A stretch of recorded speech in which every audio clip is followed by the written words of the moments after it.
नमस्कार, खबरों का पंचनामा देख रहे हैं आप। मैं हूं आपके साथ पूजा। हम देख रहे हैं देश और दुनिया की 5 बड़ी खबरें, जिस पे चर्चा के लिए मेरे साथ स्टूडियो में मौजूद हैं कैपिटल टीवी के editor in chief doctor Manish Kumar. Doctor साहब, बहुत बहुत स्वागत है आपका। धन्यवाद। सबसे पहले नजर हेडलाइंस पर।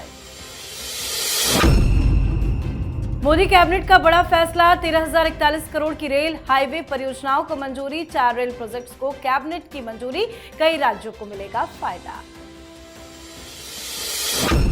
दिल्ली जल बोर्ड मामले में बड़ा एक्शन, आप नेता सत्येंद्र जैन समेत 6 आरोपी गिरफ्तार। सत्येंद्र जैन ने गिरफ्तारी को पंजाब चुनाव से जोड़ा।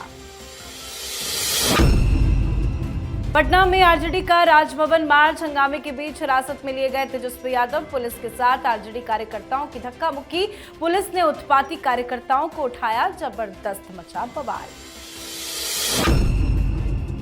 अफसरों के सामने इमरान मसूद और आशु मलिक में नोकझोंक, बगल में बैठी थी इकरा हसन, वीडियो हुआ वायरल। अमेरिकी राजदूत बोले, जम्मू कश्मीर भारत का अहम हिस्सा। आर्टिकल 370 हटने के बाद अमेरिकी राजदूत का पहला दौरा, सीएम उमर से भी मिले सर्जियो गौर, बौखला उठा पाकिस्तान। खबरों की शुरुआत में सबसे पहले बात मोदी कैबिनेट के बड़े फैसलों की। मोदी कैबिनेट विस्तार से पहले प्रधानमंत्री की अध्यक्षता में आज केंद्रीय कैबिनेट की बैठक हुई। इस बैठक में देश के बुनियादी ढांचों को मजबूत करते हुए कई बड़े बड़े फैसलों पर मुहर लगाई गई है। इस बैठक में 5 बड़े प्रोजेक्ट्स के लिए करीब 13,041 करोड़ रुपए खर्च किए जाने का फैसला लिया गया है। इन प्रोजेक्ट्स में 4 रेलवे परियोजनाएं और बिहार में एक 4 लेन हाईवे निर्माण का काम शामिल है। बिहार के लिए मुजफ्फरपुर से सीतामढ़ी होते हुए सोनबरसा तक 3,591 करोड़ रुपए की लागत से 4 लेन हाईवे को मंजूरी दी गई है। रेल परियोजनाओं में पश्चिम बंगाल और ओडिशा के महत्वपूर्ण रेल मार्गों को शामिल किया गया है। केंद्र कैबिनेट ने देश में 4 मल्टी ट्रैकिंग रेल परियोजनाओं को भी मंजूरी दी है। इन पर करीब 9,450 करोड़ रुपए खर्च होंगे। ये पश्चिम बंगाल, ओडिशा, तमिलनाडु और आंध्र प्रदेश के 8 जिलों को कवर करेगी। सर, बहुत बड़ी सौगात एक बार फिर से मोदी सरकार की तरफ से। देखिए, एक कहावत आपने सुनी होगी, हाथी के दांत खाने के और दिखाने के और। तो आपने जो खबर दी है वो दिखाने वाले दांत थे, खाने वाले दांत पता नहीं चल रहा है। लेकिन कैबिनेट मीटिंग में जो जानकारी आ रही है, बहुत भयंकर बदलाव की कहानी सुनने में आ रही है। बताया जा रहा है कि 2 दर्जन तो बिल्कुल, 30 से ज्यादा मंत्रियों की आदर,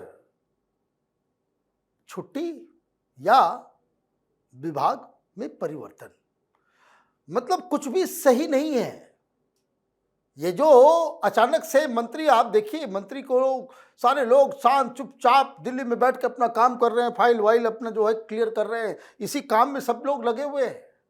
गवर्नर को बदला जाना है, क्योंकि प्रधानमंत्री मोदी ये चाह रहे हैं कि 2 अक्टूबर को, जिस दिन वो एक बहुत बड़ी क्रांतिकारी परियोजना की वो शुरुआत करेंगे, उससे पहले पार्टी संगठन और कैबिनेट, देखिए प्रधानमंत्री मोदी का काम करने का, वो हर बार सरकार के बीच मिड टर्म से पहले वो जायजा लेते हैं कि सरकार क्या एम बना करके चली थी और कहां तक आप पहुंचे हैं, कौन लोग अपने टारगेट से पीछे चल रहे हैं, कौन लोग नॉन परफॉर्मिंग हैं, किन लोगों की ऊर्जा जो है इतने दिनों तक मंत्री बने रहने की वजह से अब थोड़े ढीले पड़ गए हैं।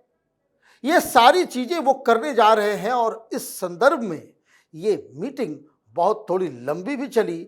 और रही बात इन घोषणाओं की, ये सारे प्लान तो पहले से ही बने हुए थे। डिपार्टमेंट से कहा गया कि भाई ये सारी चीजें जो है क्या क्या घोषणा करनी है, ये आप उसको जो है वो अलग से आप इसकी घोषणा कर दो। लेकिन ये जो कैबिनेट बैठक हुई है वो इंटरनल एडजस्टमेंट के लिए बड़ा इंपॉर्टेंट है जी। अब आम आदमी पार्टी को लगे एक और बड़े झटके की। दिल्ली जल बोर्ड के सीवेज ट्रीटमेंट प्लांट टेंडर धांधली और भ्रष्टाचार के मामले में एंटी करप्शन ब्यूरो ने पूर्व जल मंत्री सत्येंद्र जैन और पूर्व सीईओ उदित प्रकाश राय समेत 6 लोगों को गिरफ्तार कर लिया है। एसीबी ने सतर्कता निर्देशालय की शिकायत पर दर्ज एफआईआर संख्या 10/2024 के तहत ये कार्रवाई की है। जबकि सत्येंद्र जैन ने अपनी इस गिरफ्तारी को पंजाब चुनाव से जोड़ा है। उन्होंने कहा है कि ये पंजाब चुनाव की वजह से किया जा रहा है। तो मुख्यमंत्री रेखा गुप्ता ने कहा है कि सब कार्रवाई कैग रिपोर्ट के आधार पर की जा रही है। सर, सत्येंद्र जैन एक बार फिर से सलाखों के पीछे पहुंच गए हैं। क्या केजरीवाल की मुसीबत बढ़ गई है? देखिए, केजरीवाल की मुसीबत बिल्कुल बढ़ रही है, क्योंकि केजरीवाल के इशारे के बगैर, बिना उनके आदेश के आम आदमी पार्टी के अंदर, आम आदमी पार्टी सरकार के अंदर कोई काम नहीं होता। भाई शराब घोटाले में वो कोई हस्ताक्षर थोड़े किए थे, जेल चले गए, क्यों? क्योंकि गवाह जो उसमें आरोपी थे, गवाह थे, इन सारे लोगों ने कहा कि भाई हम तो सिर्फ प्यादे थे, ऑर्डर तो ऊपर से आ रहा था। तो ऑर्डर जब ऊपर से आ रहा है तो ऊपर वाले का नाम तो फंसना ही है, और इसलिए छटपटाना चालू, आप मामले को पॉलिटिकल कर रहे हो। ये ओपन एंड शट केस है, इसमें कोई डाउट ही किसी को नहीं होना चाहिए। अब सवाल क्या है? सवाल ये है कि आम आदमी पार्टी कह रही है भाई पंजाब के लिए किया जाए। भाई देश में हर बार हर समय कहीं ना कहीं कोई चुनाव होता ही रहता है। कभी ऐसा हुआ है कि चुनाव नहीं हो रहा? वैसे तो अभी चुनाव की घोषणा नहीं हुई है, अभी चुनाव में 6 महीने हैं, 2027 के फरवरी में चुनाव है, और आप अभी से चीखने लग गए। दूसरी चीज, आप ये कह रहे हो, एक फूहड़ सा लॉजिक आप दे रहे हो, ये कह रहे हो कि देखिए ये तो उस समय ये टेंडर निकाला गया जब सत्येंद्र जैन जेल में था। अच्छा, ये जेल में था तो बाहर कौन था? भाई किसी ने, मंत्री ने तो साइन किया होगा, बिना मंत्री के साइन के तो नहीं, तो उसका नाम बता दो कि नहीं नहीं जी आपने गलत व्यक्ति को पकड़ लिया है, ये सत्येंद्र जैन नहीं, इस फाइल के ऊपर मनीष सिसोदिया ने साइन किया, केजरीवाल ने साइन किया, ये बता दो। भाई किसी न के द्वारा तो साइन किया गया होगा, तो उसका ही नाम बता दो। देखिए बात बहुत ही सिंपल है, ईडी के पास तमाम सबूत है कि कैसे फर्जी बिलिंग करके पैसे को 12 का 4, 42 का 1 किया गया, कैसे कुछ पैसा डायरेक्टली जल बोर्ड के सीईओ के रिश्तेदारों के बैंक अकाउंट्स में ट्रांसफर किए गए। ये भी ईडी के पास सबूत के साथ मौजूद है कि कैसे हवाला किया गया, पैसे हवाला के जरिए, कैश के जरिए उसकी बंदरबाट हुई है। तो ये तमाम आरोप और साक्ष्य के आधार पे ये गिरफ्तारी की गई है। जी, तो सत्येंद्र जैन की गिरफ्तारी से बवाल मचा हुआ है, तो वहीं आज तेजस्वी यादव को भी गिरफ्तार किया गया। दरअसल आज पटना में भारी बवाल हुआ। आरजेडी ने छात्रों की समस्याओं, बेरोजगारी और सिवान में AK-47 से हुई फायरिंग के विरोध में मार्च निकाला। मार्च के दौरान आरजेडी के कार्यकर्ता AK-47 का कटआउट लेकर मौके पर पहुंचे थे। हाथ में भारत का झंडा था और सड़कों पर भारी उत्पात मचाया गया। पुलिस के साथ आरजेडी कार्यकर्ताओं की झड़प भी हुई, धक्का मुक्की हुई। पुलिस ने वाटर कैनन का इस्तेमाल भी किया। बवाल के बीच में पुलिस ने तेजस्वी को हिरासत में लिया है। सर, अचानक से आरजेडी इतनी एक्टिव क्यों हो गई है? लालू यादव का ट्वीट आता है, तेजस्वी भी प्रोटेस्ट करने के लिए उतर जाते हैं, क्या एजेंडा है इनका? देखिए एजेंडा कुछ नहीं है, दरअसल कुछ लोगों को ये हो गया है भाई कॉकरोच वालों ने आकर के इस्तीफा दिलवा लिया, हमारी तो कब कोई औकात ही नहीं रही। मैं कई बार कह रहा हूं कि भाई कॉकरोच वाले आए, जंतर मंतर में जो भी किया, सही गलत हम लोग उसके कोई समर्थन में नहीं है, लेकिन इस्तीफा तो करवा लिया उसने। अब राहुल गांधी को भी छात्र नेता बनने की सनक चढ़ी है, 56 साल के हो गए, है ना। अब उनको सीनियर सिटीजन 4 साल के बाद बनेंगे, लेकिन छात्र नेता बनने का शौक हो गया, क्योंकि मोदी को जो है इसी के जरिए झुकाया जा सकता है, यूथ पावर। तो किसी ने तेजस्वी यादव को बोला भाई तुम तो सबसे यंग लीडर हो, तुमको मैदान में आना चाहिए। अरे भाई वो मूर्ख है, अनपढ़ है, भाई नौकरी से क्या लेना देना, पढ़ाई से क्या लेना देना। आप आकर के, आपके ऊपर आरोप लग रहा है कि आपने नौकरी देने के बजाय लोगों से जमीन लिखवा ली, है ना। खुद जो पढ़ाई लिखाई किया, पता नहीं क्या किया नहीं किया, लेकिन राजनीति चमकानी है। तो ये राजनीतिक प्रदर्शन छात्र नहीं थे, आरजेडी के जो कार्यकर्ता थे उनका था, लालू यादव जिंदाबाद चल रहा था, तो ये हुआ। अभी बहुत सारे और लोगों को ये कन्फ्यूजन हुआ कि देखिए लगातार वो एक्टर विजय जो है वो जेनजी और युवाओं के साथ मिलकर के मंत्री बन गया, चुनाव जीत गया, हमारा फॉर्मूला जो है वो फेल हो गया, जाति और ये सब वाला। तो सारे लोग जो है अपनी अपनी किस्मत आजमा रहे हैं। दिक्कत क्या है, नेता वही जिसकी समाज में क्रेडिबिलिटी हो। अब केजरीवाल ने इन तिलचट्टों को आगे क्यों किया? क्योंकि उसको मालूम है कि उसकी क्रेडिबिलिटी खत्म हो गई। ये सारे जो चट्टे बट्टे हैं, तिलचट्टे, ये सब तो केजरीवाल के ही आदमी हैं। क्रेडिबिलिटी उसके आधार पे जनता आपके साथ आएगी या नहीं आएगी। अब आपने हल्ला हंगामा कर दिया, मीडिया को आपने कह दिया भाई आज लाइव वाइव दिखा देना, सब लोग लाइव वाइव दिखा दिए, शाम ढला, मामला खत्म और सब लोग अपने अपने घर गए। और ये पूरा का पूरा मसला बिहार आंदोलन 1 सप्ताह के बाद कोई उसे याद भी नहीं रखेगा। जी, तो तेजस्वी का विरोध मार्च पूरी तरह से फ्लॉप शो रहा। तो वहीं सहारनपुर में दिशा बैठक के दौरान सियासी घमासान देखने को मिला, जहां सपा विधायक आशु मलिक और कांग्रेस सांसद इमरान मसूद आमने सामने आ गए।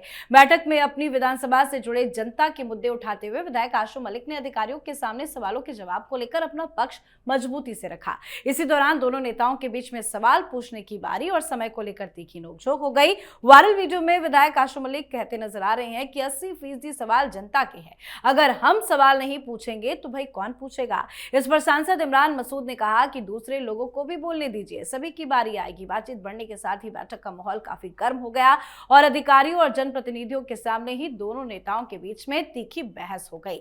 विधायक आशु मलिक ने अधिकारियों को दो टूक कहा कि उनके लगाए गए सवाल ड्रॉप नहीं किए जाएं और सभी सवालों के लिखित जवाब दिए जाए। दिशा बैठक में सामने आए इस सियासी टकराव का वीडियो अब सोशल मीडिया पर तेजी से वायरल हो रहा है। दोनों नेताओं की किरकिरी भी हो रही है।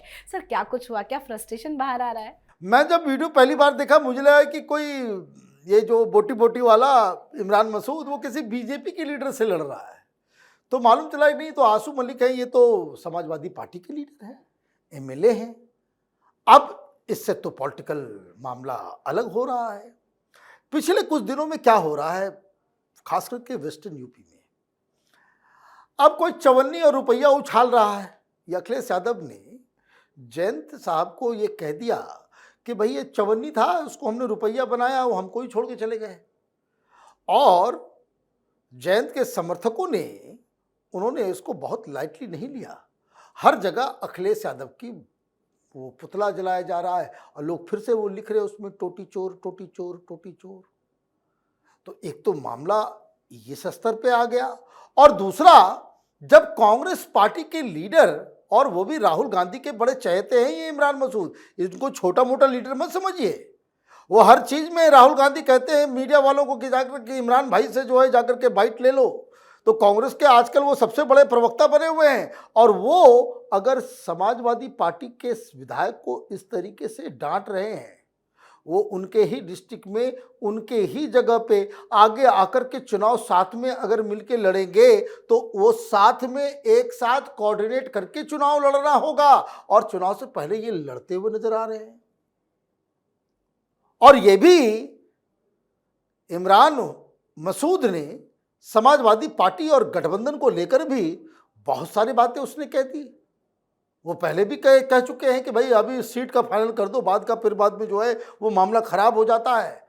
तो ये कौन करवा रहा है? ये तो राहुल गांधी करवा रहे हैं। तो कहने का मतलब ये है कि वो जो सतह के ऊपर एक इंडी गठबंधन और अलायंस पार्टनर के रूप में समाजवादी और कांग्रेस जो नजर आ रहे हैं, अंदर खाने अंदर बहुत ज्यादा टूट फूट और बिखराव वो नजर आ रहा है। जी, अब बात आज की आखिरी खबर की। अमेरिका के राजदूत सर्जियो गौर इस वक्त जम्मू कश्मीर के दौरे पर हैं। लंबे समय के बाद कोई अमेरिकी राजदूत जम्मू कश्मीर का दौरा कर रहा है। इस दौरान आज अमेरिका के राजदूत सर्जियो गौर ने पाकिस्तान को बड़ा संदेश देते हुए कहा कि जम्मू कश्मीर भारत का अहम हिस्सा है, यहाँ आकर बहुत अच्छा लग रहा है। साथ ही गौर ने जम्मू कश्मीर के मुख्यमंत्री उमर अब्दुल्ला से श्रीनगर में मुलाकात के बाद संकेत दिया कि वॉशिंगटन जम्मू कश्मीर के लिए अपनी ट्रैवल वार्निंग की समीक्षा कर सकता है। उन्होंने कहा कि बेहतर सुरक्षा हालात से इस इलाके में अमेरिकी पर्यटकों के आने का रास्ता साफ होना चाहिए। सर, सर्जियो गौर का बयान तो पाकिस्तान में खलबली मचा रहा होगा। खलबली,